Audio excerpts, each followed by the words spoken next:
Hi everybody, Phil Strong here again. Thank you for joining me in another video blog. It's great to have you with me today. Today what I'd like to talk about is investment property mortgage. Why would we talk about this when we wanted to get debt free? Well, my first point, I've got 5 points. My first point is that an investment property is a great vehicle to help you to reduce your debt. And now how does that work, I hear you say, because you certainly don't have $200,000 in your pocket to go and buy an investment property. Well, most people don't. So an investment property is a great way for you to reduce your debt. How do we do this? Well, here's what I did. What I did is I bought several investment properties, put them in place with tenants and managed them myself so that the cash flow was covering the debts and helping to pay all the bills. Then what I made sure that I'd done when I was buying them was to buy in an area that I knew would slowly appreciate in value. So fast forward 5 years, some of those properties I was able to sell and use the capital gains, after all my expenses, the capital gains from those properties helped me to pay my own mortgage off. And this is a fantastic way to do it, and in my book, if you've seen it, you'll hear that an example of just taking $30,000 and putting it into your mortgage can have a significant result in reducing your interest and accelerating your debt repayment. So my third point is this: don't pay your investment debt off as a priority.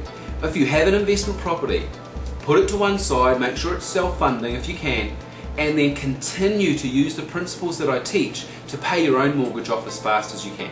That is your priority, because that interest, my friends, is usually not deductible, which means you can't claim it as an expense against your income. Now the third principle, fourth point I'd like to make with regards to this, the fourth point that I would like to make regarding this is to use that rental income that's coming in to offset against your interest. So go and visit one of the other video blogs on home equity loans, line of credit loans, and see how you can use income to offset your interest costs. And if you do this with rental income that's coming in from 1, 2, 5 or 10 properties, you'll see a significant reduction in interest costs, which will help you to build your equity in property much, much faster. So again, I'll put a link at the bottom here, race across to that video blog and make sure you understand the principle of how you can reduce your interest costs. Now ultimately, my last point, my final point, investment properties.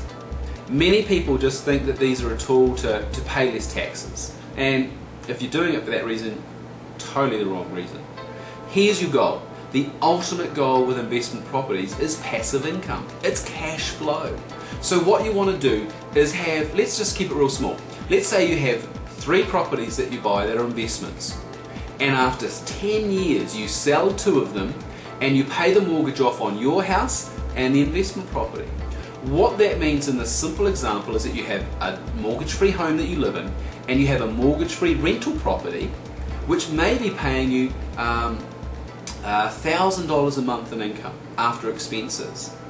Now that's passive income, and $1,000 a month is really going to help you a lot with your lifestyle and growing towards retirement. So remember, the ultimate goal with investment properties is passive income, which is cash flow, which is the key for you. So I hope that's helped you today. Don't forget to check out the other videos that will help you to increase your understanding, and I hope you have a great day. See you soon.